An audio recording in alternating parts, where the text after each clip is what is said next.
Namaskar. The question was asked about voting and the need for education of those who are voting. It is a very good idea to teach such a course. But the larger problem is that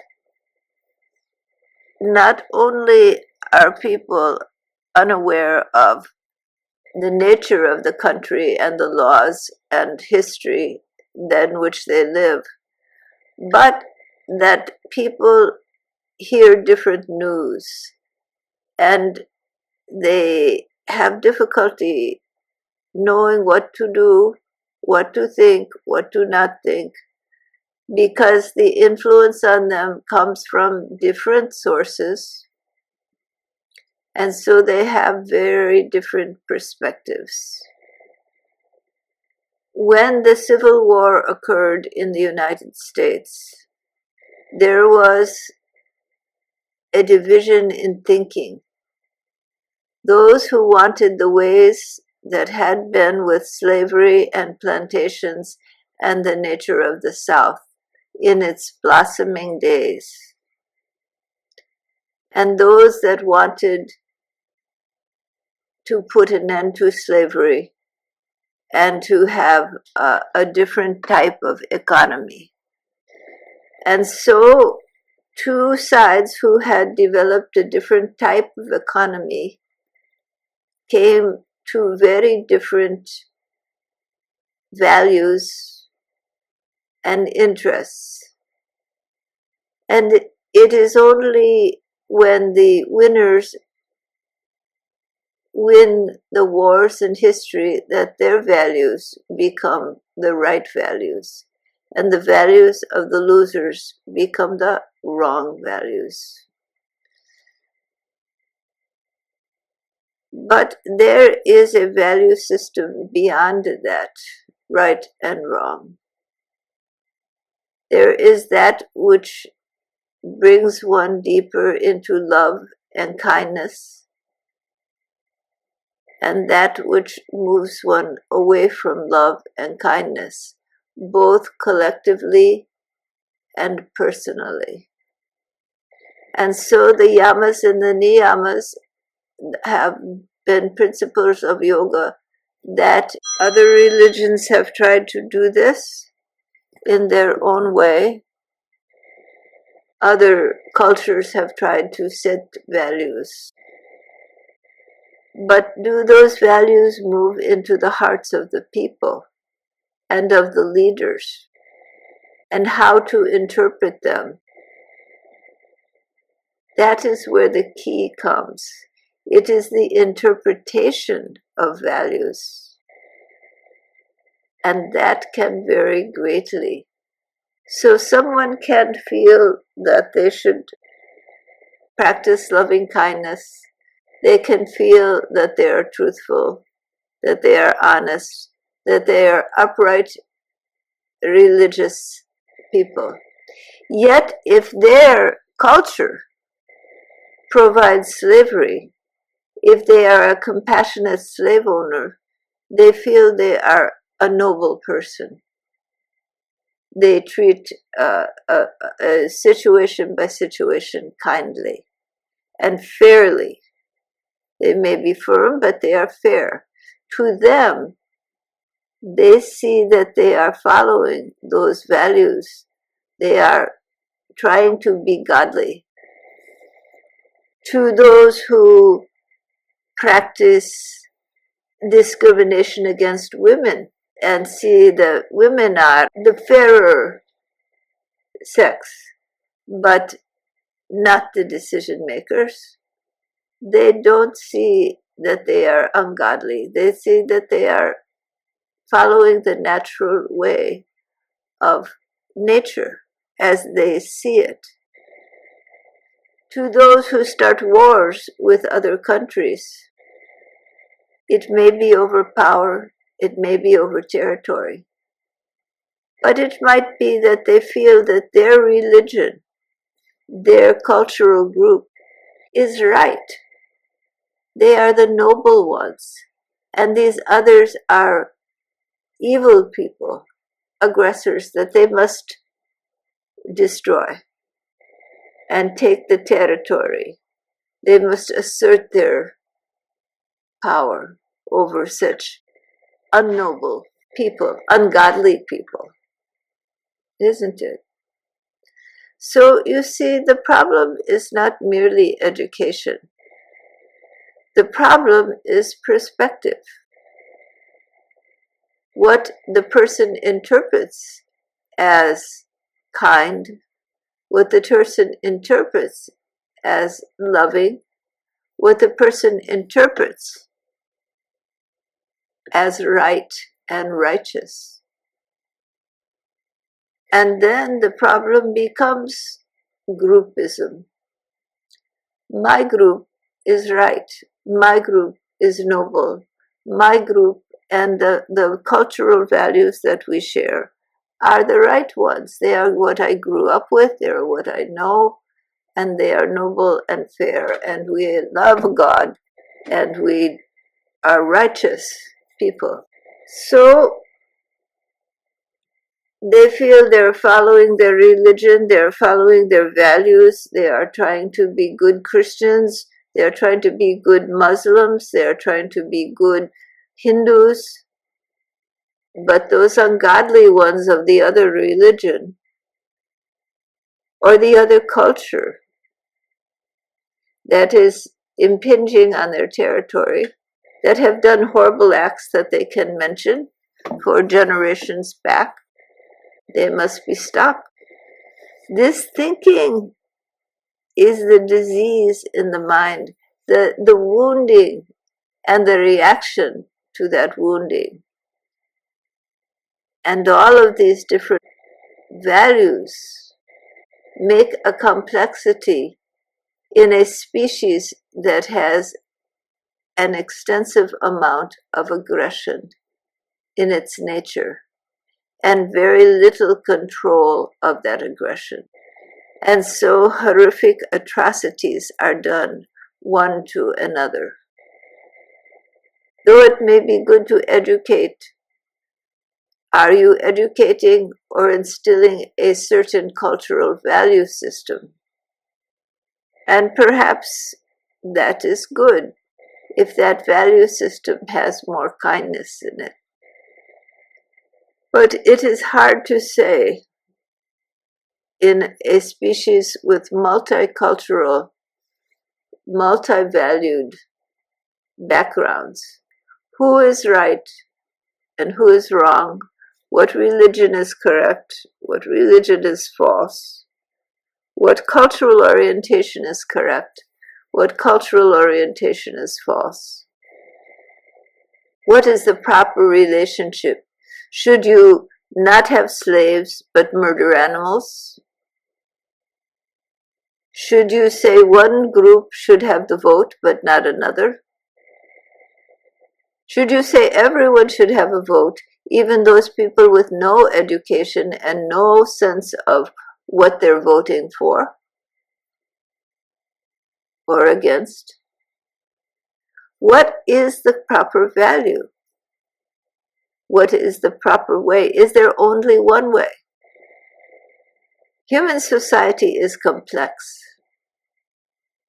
and the humans have different values depending on their cultural orientation, the religion they share with those around them, and their group identity.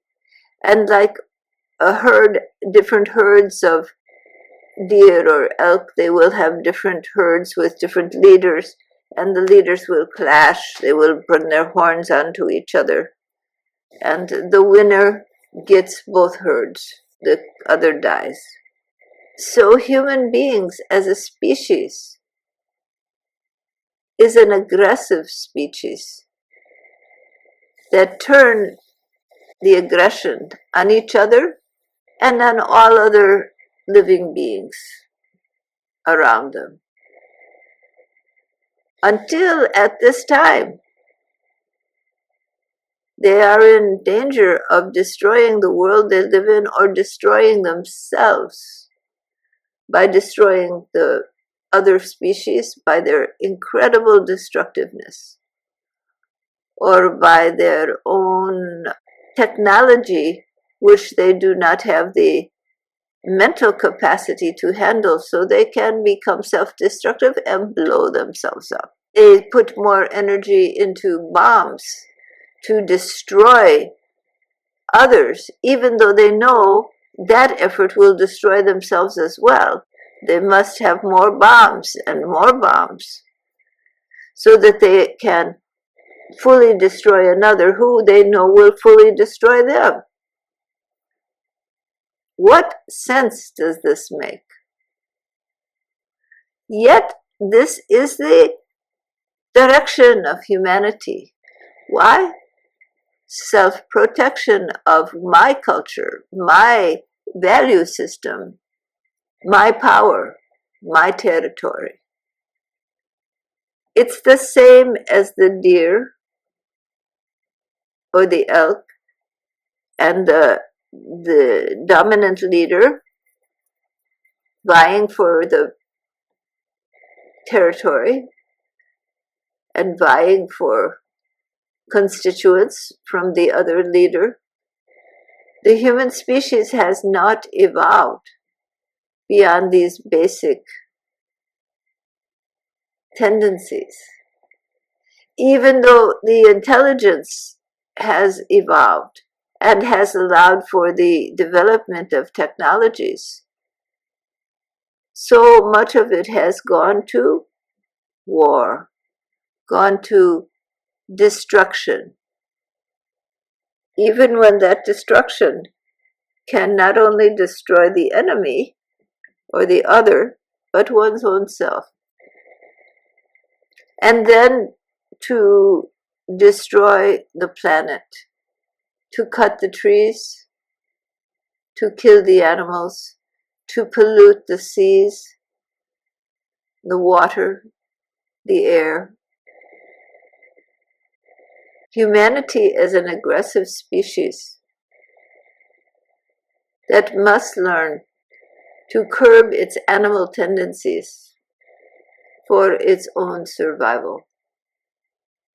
Educating about the vote is good because it is an effort to bring common sense to people. But it will only reach the certain group. The larger masses are influenced by their leaders, their sources of information, and their own cultural heritage. They are also influenced by their own desires. So the price of food at the food market, the price of gasoline will make a difference in what they do. If their homes are destroyed and they receive no help, they will not like the government. So there is no simple answer of what to do. Indeed, education is the key. Education on a mass level.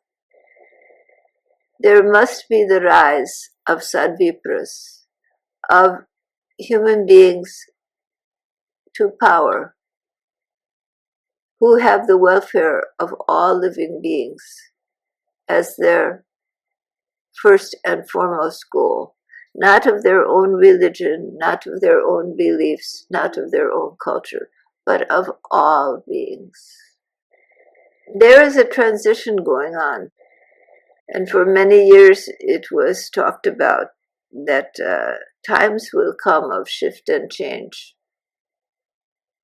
and those times may become difficult, very difficult. In order to let the human society realize the error of its ways and have the humility to join together despite cultural differences, religious differences, racial differences, gender differences, differences of opinion, to join together to build a safe human society on the planet Earth, one that lives in harmony and develops the planet around them. How does humanity come from where it is now to that point? It is not an easy road. There are lessons to be learned, a little humility to be gained, and right leadership, collective leadership of all, to take root. And even then, that leadership will seem to many an oppressor, for it will be a force that brings the world into order, despite the desires of different groups. So in some instances, it may be oppressive, in others, liberating. Humanity must evolve from its aggression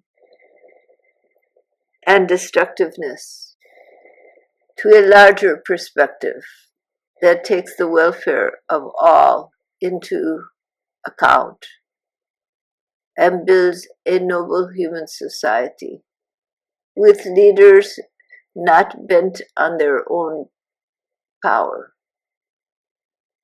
but for the welfare of living beings. Democracy does not support this, nor do power-hungry dictators support this. Humanity moves into a new era, a new beginning. But in order for that to happen, the old ways must prove inadequate. There have been warnings of these times. Now they begin. But the new dawn, the sun of a new, the light of a new beginning also shines bright amid the darkness of the fall. Hold to that light. Hold to divine love. Regardless of what happens, regardless of how difficult it becomes, know that there is a bright dawn rising, but before it is fully risen, the shadows become darkest. In the bright light, they are revealed until they are burned away. You have a cultural value for democracy, therefore you support it. You know that dictators that are cruel, inhumane, and glory in their own power are not mentally well living beings and should not govern society. Neither of these create the real solution. But when the human beings come together and collectively elect, select leaders who are noble men and women, intelligent people who lead not out of popularity and crushing their opponents or being more wealthy than anyone else to buy their popularity, but men and women selected for their intelligence, their skill, their mastery, and their universal outlook. And together, from all over the world, these leaders bring a society that can and will solve the problems,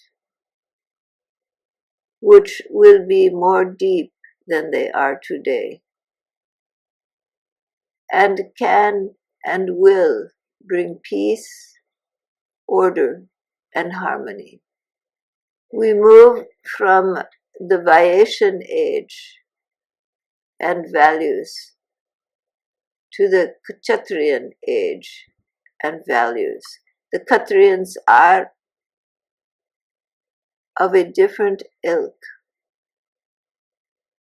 Many of you would not enjoy such a society, as it is very orderly and authoritarian, but in a very benevolent sense.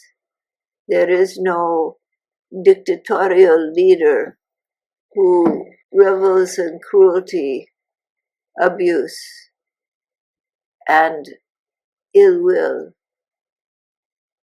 who wants to crush this group or that. There is no such leader, but a collective of leaders who, as a council, all have the intelligence and love in their hearts for all living beings, and who strive to have the optimum society to promote the welfare of all beings. It is a different type of authoritarian rule. It is not the rule of power-mad dictators, but of a council of integrated human beings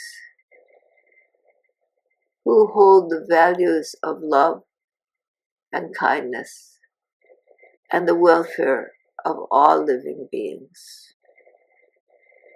Do what you can to educate humanity, but the real education will come through the school of hard knocks. The human heart has the great capacity of love, a great capacity to align with the divine forces. It is time that capacity be mustered. All right?